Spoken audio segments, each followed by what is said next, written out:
અને સમયના રાજાઓ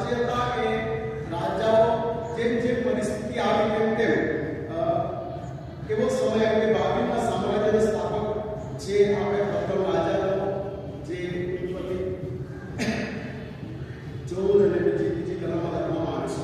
ઇબ્રાહીમના વખતમાં પણ જે રાજા હતો અને કનાની અને ફિલિસ્તીઓના સમયની અંદર પણ ઉત્પત્તિ 26 અને 31માં લખવામાં આવ્યું છે કે અધર્મના રાજા હતા. ગણના 22:4માં પણ લખવામાં આવ્યું છે કે મિદ્યાનીમાં પણ રાજા હતા. એટલે કે જે જાતિઓ હતી એની અંદર રાજાઓ ઉપર કરવામાં આવ્યા હતા. અને રાજાઓ વિશે એમ લખવામાં આવે છે કે ઈશ્વરનો ભય રાખનારા અને ઈશ્વરે એમને ઉત્પન્ન કર્યા. એ રાજાઓના વિશે જ્યારે જોઈએ છે ત્યારે આપણે એના વિશે જ્યારે વાંચતો હતો, અભ્યાસ કરતો હતો, ત્યારે મને કંઈક નવું જાણવા મળ્યું કે હજુ એ સમયની જે પરિસ્થિતિને ધ્યાનમાં રાખીને ત્યારે 14માં અધ્યાય ઉત્પત્તિનો વાંચીએ ત્યાં એક રાજા હતો ને એ સમયે લોત જે સદોમના અંદર હુમલો કરે છે અને સદોમના અંદરથી લોતની જે માલ મિલકત અને સદોમના જે વસ્તુઓ બધી લૂંટી લઈ જવામાં આવે છે. અને એ સમયે ઇબ્રાહીમને કોઈ વ્યક્તિ દ્વારા ખબર આપવામાં આવે છે કે તારા જે કુટુંબનો જે વ્યક્તિ છે તેને આગળ લઈને થયું છે. અને એ સમયે ઇબ્રાહીમ તેની પાછળ પડે છે. એમના લોકો સાથે જ્યારે જાય છે ત્યારે કહે છે કે ઇબ્રાહીમે એ યુદ્ધ કર્યું, એમની પાસેથી એ બધું લઈ લીધું અને પાછો આવે છે ત્યારે ત્યાં એક શબ્દ વાપરવામાં આવે છે કે બાઇબલમાં મલ્કીસેદકનો રાજા. બરાબર, એના વિશે ઘણા લોકો કદાચ અભ્યાસ નહીં કર્યો હશે. મલ્કીસેદક એવો શબ્દ વાપરવામાં આવે છે. અને જે ઉત્પત્તિના 14માં અધ્યાયની અંદર તમે જોઈ શકો છો, આપણે કાઢીએ 14માં અધ્યાયના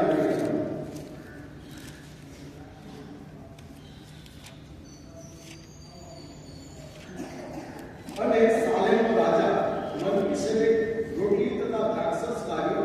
તે પરાત્પર દેવનો યાજક હતો. શું કહેવામાં આવે છે? પરાત્પર દેવનો યાજક હતો. અને સમયની અંદર જે સાલોમનો રાજા હતો અને સાથે યાજક એક શબ્દ વાપરવામાં આવે છે. અને એના માટે બહુ જ આનંદની એ વાત છે કે જે આપણને મલક અથવા સેદેક એ બે શબ્દ જોવા મળે છે, જે હિબ્રુ શબ્દો છે. અને એના માટે મલક એટલે રાજા અને સદેક એટલે ન્યાયપણાનો. અને મલ્કીસેદકનો અર્થ થાય છે જે હિબ્રુ 7 અને 2 પ્રમાણે ન્યાયપણાનો રાજા. ન્યાયપણાનો રાજા એ નામ આપવામાં આવે છે. જ્યારે આપણે મલ્કીસેદક અને મલ્કીસેદક જેને છૂટી જોડણી પાડવામાં આવી છે ત્યારે મલક એટલે રાજા અને સેદક એટલે ન્યાયપણાનો. એટલે મલ્કીસેદક જેનો અર્થ ન્યાયપણાનો રાજા એ નામ આપવામાં આવ્યું છે. અને એ નામ આગળ આપણે જોઈશું ત્યારે ઈશ્વરે જ્યારે આ નામને માટે ઈશ્વરના લોકોને માટે બહુ જ આનંદની વાત છે કે એ પ્રભુ ઈસુ ખ્રિસ્ત સાથે એક નામ આપવામાં આવે છે કે રાજા સાથે, સાલેમનો રાજા. અને એ કહેવામાં આવે છે કે સાલેમ નગરી હોસાના નામે ગાદી છે. અને ત્યાં એની સાથે ભવિષ્યવાણીની સાથે ત્યાં એ નામ જોડાણ કરવામાં આવે છે. આમ આગળ વધતા આપણને જોવા મળે છે સમયના પુસ્તકની અંદર સમયના 8:13માં જે રાજાઓ વિશે લખવામાં આવ્યું છે. અને બહુ જ રાજા વિશે તો અભ્યાસ કરવા જઈએ તો આપણને આખો દિવસ નીકળી જાય. એવું તમને જે પહેલો બીજો રાજા, પહેલો બીજો કાળુકાળ અને પહેલો બીજો સમયના પુસ્તકની અંદર એ રાજા વિશે લખવામાં આવ્યું છે. પણ સમય આવ્યો ત્યારે આ બધા રાજાઓ શું થયા? ઈશ્વરથી દૂર જવા માંડ્યા. અને એ સમયની અંદર ઇસ્રાયેલમાં રાજાઓ જે હતા એઓ દૂર થઈ ગયા. એક સમય આવ્યો અને લોકો ઈશ્વરને નકારીને, ઇસ્રાયેલના રાજા તરીકે નકારીને પોતાના રીતે ચાલવા માંડ્યા. પણ મુશ્કેલી વધી અને એવા સમયે સમુએલ પ્રબોધક ઈશ્વરે આપ્યો અને એના બે સંતાન વૃદ્ધ અવસ્થામાં એમને જવાબદારી સોંપવામાં આવે છે. પણ પેલો સમુએલ 8 અને 1-3 વાંચો તો ત્યાં આ બે રાજા સમુએલના વૃદ્ધ અવસ્થામાં બંને દીકરાઓને શું બનાવવામાં આવે છે? રાજાઓ બનાવવામાં આવે છે. અને એ રાજાઓ બને છે પણ તેઓ શું કરે છે? ન્યાયને વિરોધ આવે છે, લાંચ લે છે અને ઈશ્વરના કાર્યનો તેઓ તિરસ્કાર કરે છે. અને એ રાજાઓ પણ ત્યાંથી દૂર જતા રહેશે. અને પેલો સમુએલ 9 અને 12 એમાં વાંચશો તો એના પછી પાછા સમુએલની પાસે લોકો એકઠા થાય છે અને કહે છે કે અમને રાજા જોઈએ, અમને અમારા પર ન્યાય કરે અને અમારા પર અધિકાર ચલાવે,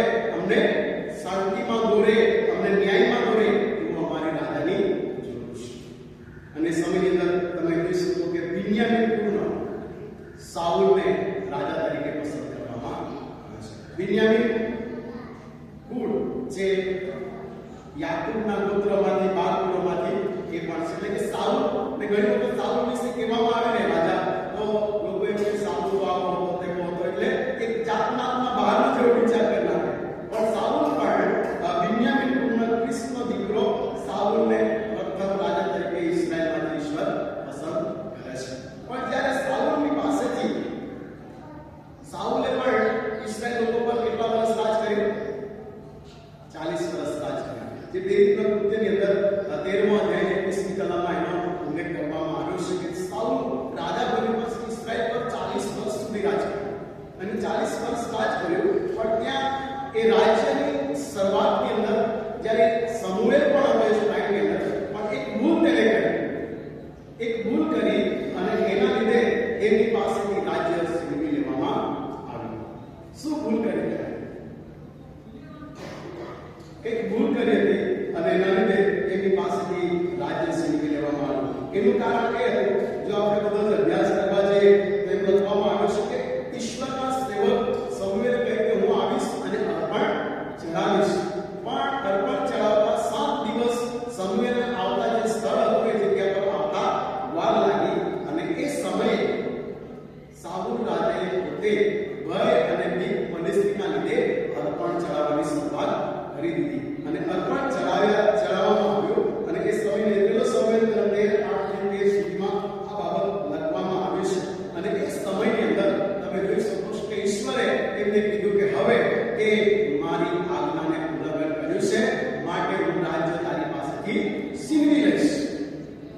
જો એ રાજાઓને સચવા દઈએ તો આ રીતે રાજાઓને ચેતવણી આપી. અને એના પછી પેલો રાજા અને તેનો 11-11મી કલમ તમે અભ્યાસ કરશો તો ત્યાં જોવા મળે છે કે રાજાઓને ઈશ્વરે આ રીતે કાર્ય સોંપવામાં આવ્યું. અને એના પછી દાઉદને કહે છે કે મારો મનગમતો રાજા તરીકે મેં પસંદ કર્યો છે. સાઉલ પાસેથી રાજ્ય છીનવીને કોને આપ્યું? ઈશ્વરે દાઉદ રાજાને આપવામાં આવ્યું. અને દાઉદ રાજાએ પણ ઘણી બધી વખત ભૂલ કરી, પણ ઈશ્વરે તેને ક્ષમા આપી. અને એ ક્ષમા આપવાના કારણે તો ઘણા બધા પુસ્તક આપણને સૌથી વધારે ભાગ્ય જે કિસ્સામાં લખ્યા છે કે દાઉદ રાજાએ લખ્યા છે. અને એના પછી ઈશ્વરે કીધું કે તે તારા હાથે ઘણું બધું પાપ કર્યું છે, માટે હું તારા હાથે મંદિર બાંધવા માંગતો નથી. ઈશ્વર ડાયરેક્ટ જ આ રીતે વાત કરે રાજાઓ સાથે. અને એ સમય કહે છે કે એણે ભૂલ કરી. અને એમાંથી તમે જાણો છો શું ભૂલ કરી? ઉરિયાની પત્ની અને એના બેટે સુલેમાન જન્મ્યો. અને સુલેમાનને એક રાજા તરીકે નિયુક્ત કર્યો. અને ઈશ્વરે બહુ સારી જવાબદારી સોંપી. અને સુલેમાનના જીવનમાં ઈશ્વરે એ કાર્યને સોંપણી કરવામાં આવી. અને સુલેમાન પણ શું ભૂલ કરી? ઈશ્વરની આજ્ઞાનું ઉલ્લંઘન કર્યું. વૃદ્ધાવસ્થામાં પેલો રાજા 11:3માં કહે છે કે જે પુનઃનિયમ 17 અને 15-17મી કલમમાં 5 બાબત લખવામાં આવી છે રાજા વિશે. કે જ્યારે તમે રાજ્ય કે અધિકારી બનાવવામાં આવે, દેશ આપવામાં આવે, ત્યારે આ 5 બાબતોથી તારે દૂર રહેવાનું. પણ એમાંથી સુલેમાન રાજાએ બહુ મોટી ભૂલ કરી. અને એમની પાસે રાજ રચેલું હતું જે સામાન હતું. પેલું રાજા 4:26-26 એની અંદર અભ્યાસ કરશો તો લખે છે 40,000 તબેલા અને કે 1,400 રથ અને 12,000 સવાર હતા. એની પાસે 666 તાલાંત સોનું એ દર વર્ષે આપતું. બહુ જ રાજ રચેલું હતું. અને એવા સમયની અંદર તમે જુઓ તો અહીં લખવામાં આવે છે કે સુલેમાન રાજાને ઈશ્વરે જે આજ્ઞા આપી હતી કે વધારે પત્ની રાખવાની નહીં, તો શું કરી રહ્યા? પેલો રાજા 11:3 વાંચો એમ લખવામાં આવ્યું છે કે સુલેમાન રાજાને 700 સ્ત્રી અને 300 પત્ની હતી. 1,000. અને એ ઉલ્લંઘન કરવાના લીધે, ઈશ્વરે આપેલા આજ્ઞાને ભંગ કરવાના લીધે, અને બીજી બાબત એ કરી કે તે દ્રવ્યની પાછળ ગયો અને સાથે મૂર્તિ પૂજાની પાછળ ગયો અને ઈશ્વરની આજ્ઞાને ઉલ્લંઘન કરી. હવે પુનઃનિયમ તેનો 17મો અધ્યાય તેની 16 વાસો 14-20 સુધી પણ વાસો તમને જોવા મળશે. અને એના પછી ઈશ્વરે એવું કામ કર્યું કે એ સમય આવ્યો અને સમય પરથી ઈશ્વરે સુલેમાન પાસેથી રાજ્ય છીનવી લીધું.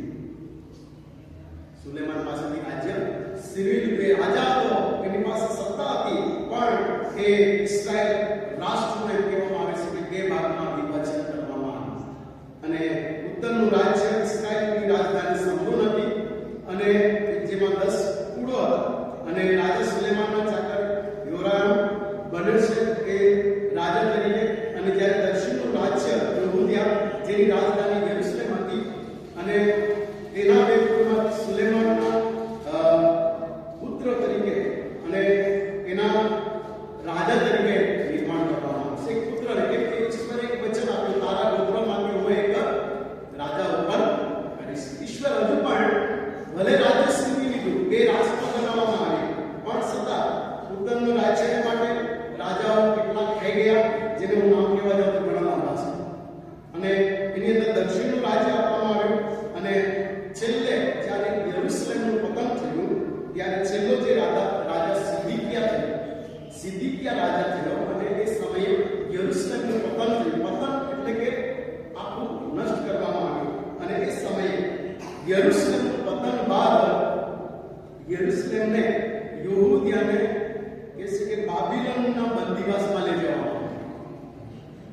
ખબર પડે આજે રાજાઓ વિશે જો કહે છે કે ઈશ્વર કેવી રીતે એ સમયે રાજાઓની સાથે હતો, પણ જો રાજાઓને માને તો રાજ્ય પણ સીધવી લેવામાં આવતા હતા. અને એમની પાસેથી જોવા જઈએ યહૂદિયાને બાબિલોનના બંદીવાસમાં લઈ જવામાં આવે છે.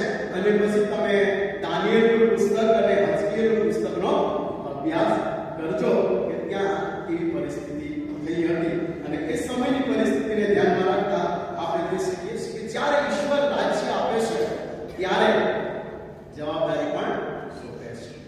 અને એ જવાબદારીની અંદર આપણને એવું લાગે છે કે સામાન્ય હશે, પણ તેની અંદર ઈશ્વર આજ્ઞા પણ આપે છે. જ્યારે 5 બાબતો આપણે ઈશ્વર જ્યારે જવાબદારી સોંપે છે ત્યારે આપણે એ 5 કલમમાં આપણે જોઈ લઈએ તો સારું રહેશે એવું લાગે છે મને. પુનઃનિયમ 17માં અધ્યાય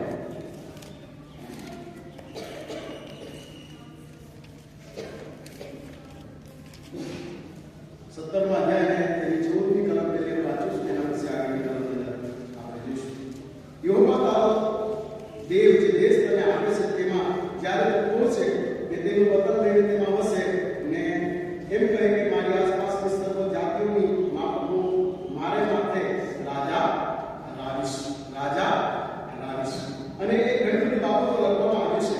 પણ એવા સમયની અંદર એમ લખ્યું છે કે હવે શું કરવાનું છે? તો 15મી કલમ, તો જેને યહોવા તારો દેવ પસંદ કરે છે તેને જ તારે રાજા ઠરાવો. તારા ભાઈઓમાંથી એકને તારે સાથે સી રાજા ઠરાવો. કોઈ પરદેશી કે જે તારો ભાઈ નથી તેને તું તારે સિરે રાજા ઠરાવતો માં. પેલી બાબત કે જે તારો ભાઈ છે કે જે તારા જાતિનો છે એમને તું પહેલા રાજા ઠરાવજે. કોઈ પરદેશીને રાજા ઠરાવતો નહીં. પણ સુલેમાને શું કર્યું? એના ચાકરને રાજા કર્યો. બીજી બાબત ત્યાં કરી 16મી કલમ, ફક્ત એટલું જ કે તે પોતાને સારો ઘોડાને જથ્થો ન વધારે, પોતાના ઘોડાના જેવો વધારવાની મફત લોકોને તે મિસ્રમાંથી પાછો ન મોકલ, કેમ કે યહોવાએ તમને કહ્યું છે કે તમારે હવે પછી કદી એ રસ્તે પાછા જવું નહીં. ઈશ્વરે મિસ્રની ગુલામીમાંથી છોડાવેલા બીજી બાબત કે હતી કે તમારે ઘોડાનો જથ્થો વધારવાનો નહીં. કેમ કે કેટલા રથો હતા સુલેમાન પાસે? 1400 નો હતા. તો કેટલા ઘોડા હશે? એની પાસે તબેલા હતા, કે છે કે 40,000 તબેલા અને 12,000 સવારો. એટલે કે એનો કહેવાનો અર્થ એ હતો કે જ્યારે જે મિસરની અંદરથી એ ઘોડાની સવારી પર ઘોડા લાવવામાં આવતું હતું, એની પાછળ કે મૂર્તિ પૂજા અને સાથે કોઈ રથ પર ભરોસો રાખે, કોઈ ઘોડા પર ભરોસો રાખે. પણ હું કોના પર ભરોસો રાખીશ? યહોવા પર ભરોસો રાખીશ. પણ એ સમયે ભલે જ્ઞાની હતો, ભલે બુદ્ધિશાળી હતો, આ જગતના લોકોમાં તેમને ઈશ્વરે એવું તાલામ આપ્યું હતું કે તેમને જોવા માટે સેવાની રાણી પર જોવા ગયો. પણ એક સમય આવ્યો ત્યારે આ બીજી બાબત એમના જીવનમાં આવી કે તેણે પોતાના જીવનમાં ઈશ્વર પર ભરોસો રાખવાના બદલે ઘોડા અને રથ પર ભરોસો રાખ્યો. એના પછી 17મી કલમ કહે છે કે તેમજ તે ઘણી સ્ત્રીઓ કરે નહીં એ માટે કે તેનું મન ગમી ન જાય, તેમજ તે પોતાના સારા સ્વરૂપનું અતિશય ન વધારે. બરાબર? બીજું શું હતું? તે ઘણી પત્ની કે ઘણી સ્ત્રીઓ કરે નહીં. અને તેણે કેટલી પત્નીઓ કરી? 700 પત્ની અને 300 1000 ની સંખ્યા જો આપણા જગ પાસે આવી જાય તો ખાલી આપણે 100 700 દેનો કે 500 ધારાસભ્યનો મહિલા મંડળ મીટિંગમાં ભેગી થયેલી તો એ અહીંયા ખાવા પીવાનું પાણી વેચવાનું કે પછી વ્યવસ્થા કરવાની આપણને તો એના યુથને તકલીફ પડે, ટ્રસ્ટી સાહેબ કરતા પડે, પગ સારા સુધીમાં દુખી આવે તો એના ચાકરામાં તો શું હાલ થતી હશે? 1700 પત્નીની સેવા ચાકરી કરવાની કેટલી બધી દાસીઓ હશે અને 300 તો પત્ની અને એમની પણ દાસીઓ હશે. આપણે જોવા જઈએ કે આ જે એક રાજ રચેલો હતો, ઈશ્વરની આજ્ઞાને તેને ઉલ્લંઘન કરી અને એના લીધે ઈશ્વરે આજે આપણે જોવા જઈએ કે સાથે તેનું જે ધન હતું, કલમ 4 બાબત કે તેનું જે ધન હતું કે સોનું અતિશય ન વધારે એટલે કે તેણે સોનું પણ કે દર વર્ષે તેમના પર જે કે સોનું દર વર્ષે સુલેમાન પાસે 667 તાલંત આપવું અને એટલું બધું વધી ગયું કે તે પથ્થરને તોલે આવ્યું, પથ્થર જેટલું એની પાસે રૂપું વધી ગયું અને એ સમયે રાજાની મિલકત ગણાતી હતી, એની પાસે તાકાત ગણાતી હતી અને એ પણ એમની પાસે વધી ગયો. અને એવા સમયની અંદર કે આગળ જ્યારે કરવામાં આવ્યું છે કે તે ઈશ્વરની આજ્ઞામાં રહે. પાંચમી બાબત એ હતી કે જ્યારે પુસ્તકની અંદર નોંધવા માટે કહેવામાં આવ્યું 19મી કલમ લખે છે અને તે તેની પાસે રહે, તેના આયુષ્યના સર્વ દિવસ દરમિયાન તેમાંથી વાંચે, તે યોગવાના ડર રાખતા શીખે, આ નિયમ સર્વ વચનોના વિધિઓ પાળે અને તેને અમલમાં લાવે. પણ સુલેમાન ઈશ્વરની આજ્ઞાથી દૂર જતો રહ્યો અને એવા સમય માટે કે જ્યારે સમય આવ્યો ત્યારે ઈશ્વર તેમની પાસેથી રાજ્ય છીનવી લીધું. શા માટે આ બાબતને કહેવા માંગુ છું કે જ્યારે ઈશ્વર આપણા જીવનમાં કંઈક કાર્ય અને જવાબદારી સોંપે છે ત્યારે આ નિયમ 17 અને તેની 15 થી 20 કલમ સુધી તમે તમારા બાઇબલમાં નોંધી રાખજો કે જ્યારે જવાબદારી કે જ્યારે આપણા પર ઈશ્વર જવાબદારીનું સીલ મૂકવામાં આવ્યું, એક કાગળ સોંપવામાં આવ્યો હોય ત્યારે જો આપણે નથી નિભાવતા ત્યારે આ 5 બાબત આપણા જીવનમાં આપણે લાવવાની જરૂર છે. કદાચ આપણે આ વધારે પત્ની ના કરી, વધારે ધન ના હોય, કદાચ આપણે બધી બાબતો કદાચ નહીં, પણ છેલ્લી કલમની અંદર લખવામાં આવ્યું ઈશ્વરના વચન વાંચવાનું અને તેનો અમલ કરવાનો આપણે કદાચ ભૂલી જતા હોય. અને એવા સમયની અંદર કહેવા માંગુ છું કે એવો સમય આવ્યો અને ઈશ્વરે રાજ્ય છીનવી લીધા, વિભાજન કરવામાં આવ્યું, યરુશલેમ કે ઇસ્રાએલનું પતન કરવામાં આવ્યું અને એના પછી જે પ્રભુનો પ્રભુએ બનાવ્યા અને યશાયા પ્રભુ કે 700 વર્ષ આપણો વિષય હવે શરૂઆત થાય છે. આ તો અત્યારે રાજા વિશે જોઈ ગયા ખબર પડે ને, અને 700 વર્ષ પ્રભુ ઈસુ ખ્રિસ્તના જન્મ પૂર્વે યશાયાએ ભવિષ્યવાણી કરી આપણે સારો છોકરો અવતર્યો છે અને એ આપણને પુત્ર આપવામાં આવ્યો છે, તેના નામનો રાજ્ય અધિકાર. યશાયા 11:1 માં લખે છે યશાયાના પુત્રમાંથી ભંડો ફૂટશે અને ગયા વર્ષે કદાચ 10/12/2023 સંદેશો આપેલો જે ઇબ્રાહીમના કુળમાંથી યહૂદાના ગોત્રમાંથી અને ઇબ્રાહીમ ને કહેવામાં કે યહૂદાના કંબરમાંથી એક રાજકુમાર ઉત્પન્ન થશે અને એના વિશે યશાયા ભવિષ્યવાણી કરે છે. અને એ ભવિષ્યવાણીના બાબતોને જોવા જઈએ ઉત્પત્તિ 12 અને 15 માં લખવામાં આવે સ્ત્રીના વંશ એવો શબ્દ વાપરવામાં આવ્યો છે અને એના વિશે લખવામાં આવે છે કે રાજા ઉત્પન્ન થશે અને એ રાજાનો રાજા અને પ્રભુનો પ્રભુ, કેમ કે સમય ગયો અને મલાકીથી લઈને માથી સુધીના આ 400 વર્ષનો સમયગાળો ભર અંધકારમય, કોઈ બાળક નહીં, કોઈ પ્રબોધક નહીં, કોઈ વચન નહીં, કોઈ ભવિષ્યવાણી નહીં. 400 વર્ષ વિચાર કરો. આપણે એક જ અઠવાડિયે નહીં આવે તો ક્યાં ભટકી જઈએ, બરાબર ને? એક જ અઠવાડિયે નહીં આવ્યા તમને કેવું લાગે? એક વર્ષ પછી આવ્યો એવું લાગ્યું? 2 અઠવાડિયે નહીં આવ્યા તમને કેવું લાગે? 1 મહિના પછી આવ્યા તમને કેવું લાગે? તો 400 વર્ષનો વિચાર કરો. કદાચ 1 ડિસેમ્બર થી 1 ડિસેમ્બર આવ્યા હોય તો કેવું લાગે? પ્રભુ વાત કરતા હોય 400 વર્ષ વિચાર કરો, કોઈ પ્રબોધક નહીં. અને એના પહેલાના મારા સુધીના 300 વર્ષ છે ને યશાયાથી મલાકી સુધીના, એમાં ઈશ્વર પ્રબોધકો, યાજક પ્રબોધકો, નાના પ્રબોધકોની સાથે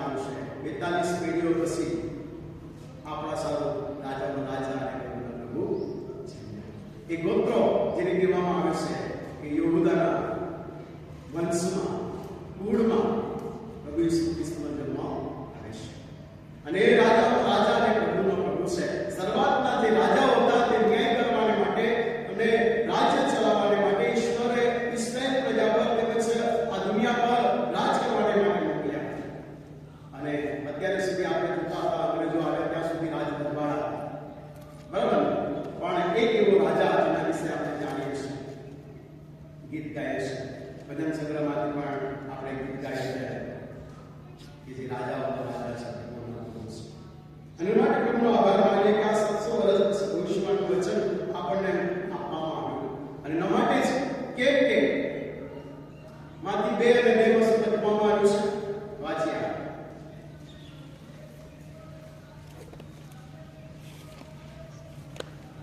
મળી ગયું. યહૂદાના જે રાજા જન્મે છે, યહૂદીઓનો જે રાજા જન્મે છે તે ક્યાં છે? કેમ કે પૂર્વમાં તેનો તારો જઈને અને તેનું ભજન કરવા આવ્યા છે. માગીઓ છે પૂર્વ દેશથી આવ્યા અને એ લોકોએ શું ખબર લઈને આવ્યા રાજાના મહેલમાં, હેરોદના મહેલમાં?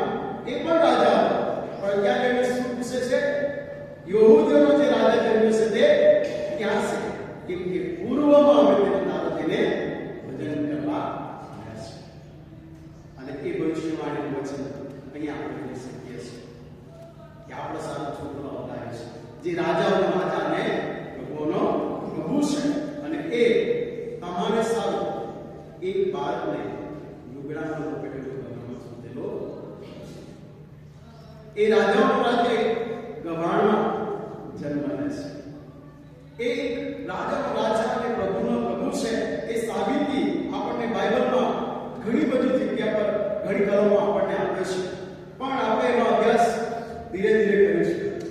કેમ કે રાજાનો રાજા અને પ્રભુનો પ્રભુ જે આપણને મળ્યો છે અને એ પ્રભુને જ્યારે કહેવામાં આવે છે આગળ જાય છે એનો અભ્યાસ કરીએ ત્યારે પ્રભુ ઈસુ ખ્રિસ્તને પણ સ્વાધીન કરવામાં આવે છે. અને ત્યાં મત્તી 27 અને 11 માં લખવામાં આવે છે કે પિલાતે તેને પૂછે, શું તું યહૂદીઓનો રાજા છે? શું કહે છે? શું તું યહૂદીઓનો રાજા છે? તેનો જવાબ શું હતો? તું કહે છે તે જ હું છું. આમેન. તું કહે છે ને એ જ હું છું, હું યહૂદીઓનો રાજા છું. અને એ સમયની અંદર પ્રભુ ઈસુ ખ્રિસ્તનો જવાબ હતો. અને જ્યારે હું વાંચતો હતો કે રાજાઓનો રાજા અને પ્રભુનો પ્રભુ પોતે પણ અહીં કહે છે તું કહે છે ને તો હું શું? તારી વાત સાચી છે, પણ મારું અને તમારા જીવનની પ્રભુ ઈસુ ખ્રિસ્તનું રાજ્ય આ જગતનું હતું નહીં. શા માટે? કેમ કે બાઇબલ આપણને પુરાવો આપે છે. યાની સુવાર્તા 18 અધ્યાય 36મી કલમ આપણે વાંચીએ. બહુ સારી બાબતે લખવામાં આવે છે. યાન 18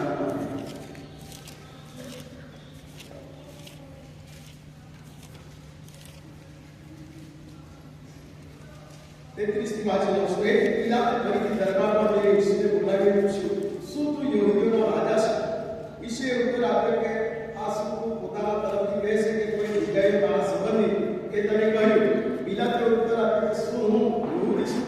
તારા દેશના લોકોએ તથા મુખ્ય યાજકે તને મારે હવાલે કર્યો છે. તે શું કહે છે? તે શું કર્યું છે?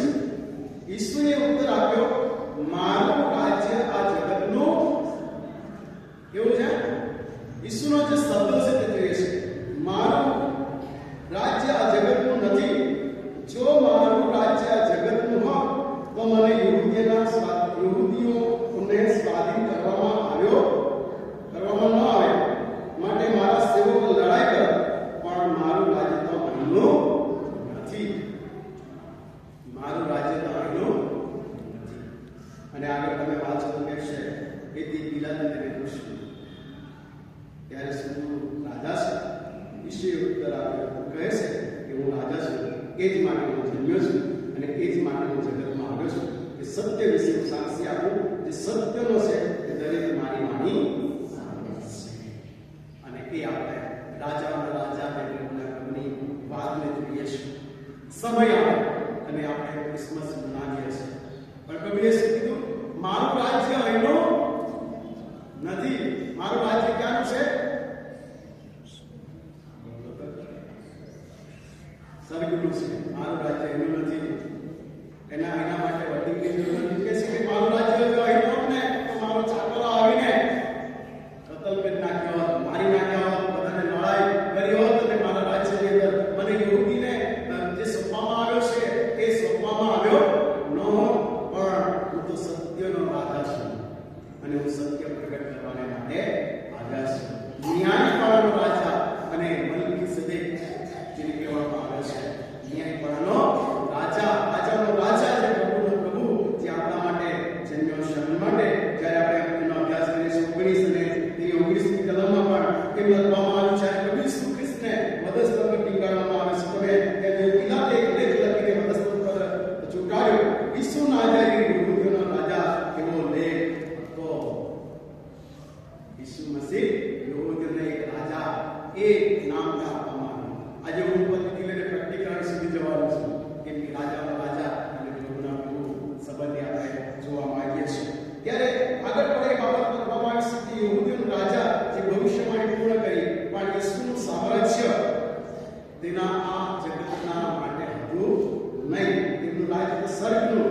સ્વર્ગીય પિતાનું અને આપણા હૃદયનો રાજા બનવા માટેનું.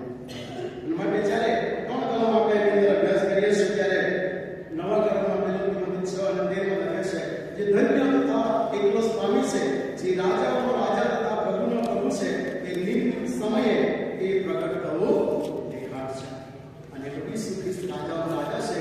એ સાબિતી તિમોથી પણ જ્યારે પ્રભુના શિષ્ય હતા અને એ તિમોથી જે સુવાર્તા પ્રગટ કરતા કહે છે કે તેને એકલો જ કહે છે કે ધન્ય હોજો કે તે સ્વામી છે અને કહે છે કે તે રાજાનો રાજા પ્રભુનો પ્રભુ કહેવામાં આવે કે નિર્મિત સમય પર તે પોતાના કાર્યને પ્રગટ કરશે.